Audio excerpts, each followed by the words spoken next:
Romain, le numéro 9 des Bleus, on se pose la question dans un instant, l'état de forme des trois. On va regarder ce qui s'est passé depuis le dernier rassemblement, depuis le mois d'octobre, tout simplement, avec notamment des minutes jouées. C'est assez disparate entre Giroud, Thuram et Kolo Muani. Kolo Muani qui arrive quand même assez loin des deux autres. Et puis en termes de buts, c'est Olivier Giroud qui est toujours devant. 4 buts contre 2 à Thuram et un seul à Kolo Muani.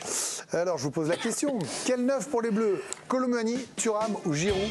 Les avis sont partagés, regardez. Autour de la table, ça dit quoi? Giroud pour Alicia, Giroud pour Karim, Thuram. Bon, il y a Olive, mais Thuram quand même pour Benoît. De l'autre côté, on se pose encore la question, il nous insulte sur son ardoise. C'est Olivier Giroud pour Olivier Bossard. Ben non, les gars, ce sera Marcus Thuram pour Laurie Delostal et Giroud. Vous voyez qu'il y a débat pour Romain. On va écouter Bertrand Latour qui est avec nous depuis Clairefontaine. Il suit les Bleus, comme d'habitude, tout au long de cette semaine. Bertrand, vous voulez voir Marcus Thuram? Vous, c'est le moment idéal, hein? Celui que j'ai envie de voir, moi, sur ce rassemblement, et c'est d'ailleurs le sens des propos de Didier Deschamps hier en conférence de presse, c'est Marcus Thuram. On l'a très peu vu en équipe de France. Il a profité la dernière fois d'une blessure pour marquer son premier but avec l'équipe de France au Parc des Princes. Et dans la mesure où Randal Kolo Muani ne répond pas aux attentes, que ce soit au Paris Saint-Germain et en équipe de France, il a une vraie carte à jouer. Il est performant avec l'Inter Milan, très souvent décisif. Il peut encore augmenter ses statistiques, mais en tout cas, ses prestations sont bonnes. C'était le cas encore le week-end dernier où il a provoqué un penalty notamment. Donc voilà, après la concurrence avec Olivier Giroud, moi je pense que c'est le totem de c'est lui qui a le totem dans cette équipe de France. Il est extrêmement régulier. Le Paris Saint-Germain en a fait les frais encore en Ligue des Champions, mais voilà, Marcus Thuram, je trouve qu'on l'a peu vu et je trouve qu'il mérite tout à fait par rapport à l'état de forme notamment de Randal Kolo Muani d'avoir plus de confiance du sélectionneur et c'est semble-t-il le sens à venir de ce rassemblement, en tout cas si on se fie à ce qu'a dit Didier Deschamps. Merci Bertrand. On vous retrouvera demain, évidemment, dans l'équipe de choc. Et puis plus tard, dans l'équipe de Greg, qui sera la dernière de la semaine, parce que derrière, multiplex des qualifiers, ça va être extraordinaire. Il y en aura 3 des multiplex, d'ailleurs, pendant ces qualifiers. Et puis vendredi, ce sera le match des espoirs. Et lundi aussi, écoutez, je vais faire radio pendant ce temps-là, vous allez vous reposer. Mais il y a des stars partout. Autre chose que Karim Benani. Laurie Delostal, vous voulez, comme Bertrand Latour, voir Marcus Thuram? C'est ce qui m'arrive ce soir. J'ai jamais été aussi d'accord avec Bertrand Latour. Eh ben, c'est formidable. Ouais, regardez, on ne voit plus Romain Aran là, boum, hop là, alors voilà. Non, parce qu'il y avait le panneau basket, c'est pour ça. Allez-y, ma petite. Remettez-le. Et bah oui, c'est le moment. Je sais pas, ça remet pas en cause la présence d'Olivier Giroud. Je pense que Kolo Muani, il a, je pense, du retard maintenant. Je pense qu'il est passé derrière, mais c'est le bon moment pour donner un peu plus de temps de jeu à Marcus Thuram. Ça me paraît évident. Pas pour les mêmes raisons que pour Zahir Emery, mais ça reste quand même des matchs.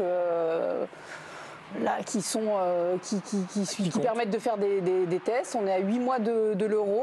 Si on veut installer un petit peu des garçons pendant 8 mois, c'est le moment. Et je pense qu'il l'a mérité largement. Et c'est ce qu'il avait montré d'ailleurs lors du dernier rassemblement et des matchs qu'il avait joués en numéro 9. Parce que sur la droite, il avait été un peu moins efficace, on va dire. Mais ça me paraît évident d'ailleurs. Se frotter à Olivier Giroud, il y en a qui ont essayé, ils ont eu des problèmes, Olivier Bossard. Non mais, parce que vous allez sur Olivier Giroud titulaire, mais il y a quand même son âge, il y a quand même le fait qu'il peut enchaîner les matchs pendant un Euro. J'imagine qu'il a une super condition physique, il a commencé plus tard, j'entends les arguments, mais si Thuram, par exemple, comme le souhaite Bertrand ou Laurie, met un doublé contre Gibraltar et puis un but contre la Grèce, et qu'il continue à enchaîner avec l'Inter, ça se réfléchit. Ouais, on verra. Il y a beaucoup de si, je suis d'accord. Oui, c'est ça, on verra à ce moment-là, parce que pour l'instant, en fait, moi, je suis partisan de la forme, et rien que de la forme en équipe de France. Alors, ça implique aussi les complémentarités tactiques, techniques, mais je ne vois pas pourquoi est-ce qu'on se poserait encore la question autour d'Olivier Giroud. Est-ce que Olivier Giroud est moins bon en ce moment? Non, pas du tout. Il marque des buts plutôt importants du côté de Milan. On l'a encore vu contre le PSG l'autre jour. Est-ce que derrière, il y a une espèce de numéro 9 qui enchaîne les buts sur but? Non plus.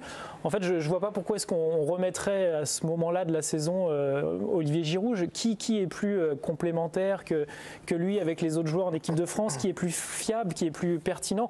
Moi, demain, on joue une demi-finale de l'Euro contre l'Angleterre ou l'Allemagne. Je pars encore une fois avec Olivier Giroud sans aucune hésitation. Et puis ce qui vient corroborer ce que dit Olivier, tout simplement, eh bien, ce sont les statistiques. Une fois encore, je vous ai montré celle depuis le dernier rassemblement qui était en faveur de Giroud. Giroud, eh bien celles depuis le début de la saison, elles sont aussi en faveur de Giroud. Bon, ça ne se joue pas à grand chose, mais en tout cas, regardez, pour des temps de jeu à peu près similaires, en tout cas au moins entre Giroud et Thuram, eh bien celui qui marque le plus, c'est Olivier Giroud. Il ajoute toujours ses passes décisives, il est toujours précieux dans le jeu. On va écouter son sélectionneur. Rappelez-vous, à une époque, on parlait du statut d'Olivier Giroud. Est-ce qu'il peut être remplaçant? Est-ce qu'il peut aller à la Coupe du Monde?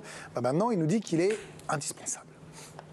Il y a de la concurrence, mais il a vécu une expérience qui est importante parce qu'on ne peut pas, au niveau international, j'ai rien contre la jeunesse, mais il y a besoin de joueurs qui ont vécu une expérience, même si ce n'est pas forcément en étant titulaire d'entrée, comme vous dites, mais il peut être aussi dans le groupe, voilà. Mais le premier critère, c'est de maintenir les performances. Il le fait, et plutôt bien, donc c'est son mérite, et c'est pour ça que je l'appelle régulièrement avec nous. Ouais, quelle force d'avoir réussi à inverser la tendance, alors qu'on rappelle, on pensait qu'il ne pourrait pas forcément aller à la Coupe du Monde, que quand il y avait Benzema et Mbappé, il disait je ne peux pas le mettre sur le banc parce qu'il avait un statut différent Karim Benali. C'est extraordinaire d'avoir encore réussi à renverser une montagne, et là en l'occurrence son sélectionneur. Est-ce que finalement la question du 9 en équipe de France, vous allez me dire oui ou non, c'est pas qui joue le mieux avec Mbappé, plus que qui joue le mieux tout court?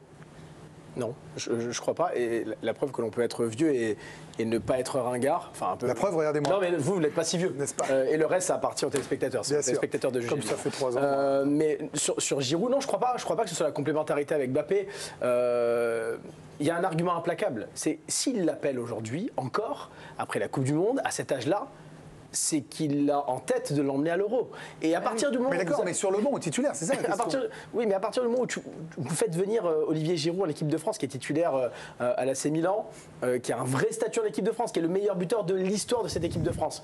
Vous allez me dire que je prends comme parallèle Thierry Henry à la Coupe du Monde 2010, qui n'était pas titulaire indiscutable en équipe de France à ce moment-là, mais qui fait une dernière pige en équipe de France. Ça se passe mal avec l'équipe de France à Naïsna. Il joue quasiment pas. C'était une mauvaise idée de l'emmener. C'était une très mauvaise idée.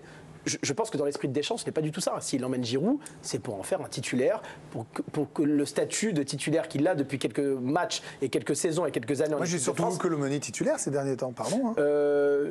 Parce que ce sont des matchs qui ne comptent pas. Non, l'Euro, évidemment, ça compte de se qualifier. Mais c'est pas l'Angleterre, on joue pas l'Angleterre, on joue pas la Belgique, on joue pas. Personne ne me dit Colomani maintenant. Mais il n'apparaît pas, ce qui prouve qu'il est déclassé et sur le plateau et à mon avis dans l'esprit de Deschamps aujourd'hui. Mais Giroud, on va à la guerre avec Giroud en tant que numéro 9, titulaire, face à des grosses nations à l'Euro, et ce sera très certainement le cas en juin prochain, j'en suis sûr. Greg, vous parliez de Randal Kolo Muani, il n'est pas épargné depuis le début de la saison, que ce soit pour ses prestations en équipe de France ou en club, régulièrement épinglé par la presse. Le retour manqué de Kolo Muani titrait l'équipe après son match face à l'Allemagne en septembre dernier, match où il aurait pu marquer beaucoup de points, mais malheureusement il a raté le coche, Kolo Muani. Un mois plus tard, nouvelle prestation décevante cette fois-ci face aux Pays-Bas, et puis lors du match retour face au Milan, pour ne citer que lui, avec le Paris Saint-Germain, pareil, il n'a pas du tout réussi à peser, 3 sur 10 dans l'équipe. On a beaucoup parlé du fait qu'il avait beaucoup à digérer entre sa finale de la Coupe du Monde et tout ce qui s'est passé pour lui cet été. Pour toutes ces raisons, Didier Deschamps demande qu'on lui laisse du temps à Randal Kolo Muani. Quand je vous dis que je vous trouve sévère avec lui, certes en efficacité, il peut améliorer notamment son jeu de haut but. En termes de quantité, de générosité, il fait beaucoup. Certes, l'attente et l'analyse aussi que beaucoup peuvent faire, c'est lié au fait que c'est Paris, on l'a payé un prix important, donc il doit être tout de suite. Mais je vous le répète aussi, je vous l'ai dit le mois dernier, n'oubliez pas d'où il vient.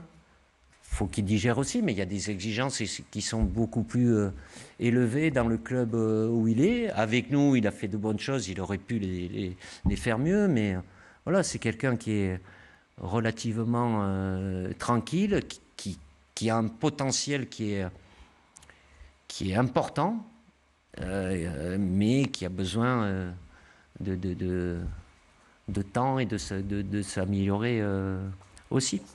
Bon, Didier Deschamps, il demande du temps, mais en tout cas, depuis la Coupe du Monde, c'est à Randal Kolo Muani qu'il a donné le plus de temps de jeu. Beaucoup plus, on pourrait le dire, qu'Olivier Giroud et que Marcus Thuram. 423 minutes. Il y a aussi une question de polyvalence là-dedans. Là où Giroud ne peut jouer qu'en pointe, Randal Kolo Muani peut jouer sur les côtés. Mais en tout cas, c'est l'attaquant du PSG qui a le plus joué avec les Bleus. Est-ce que, Benoît Tremoulinas, et on terminera ce débat avec vous avant le foutoir, Marcus Thuram, que vous avez cité sur la tablette, enfin sur l'ardoise, n'est pas le joueur hybride entre les deux? C'est-à-dire qu'il peut avoir la puissance, le jeu de tête, le placement même par moment d'Olivier Giroud.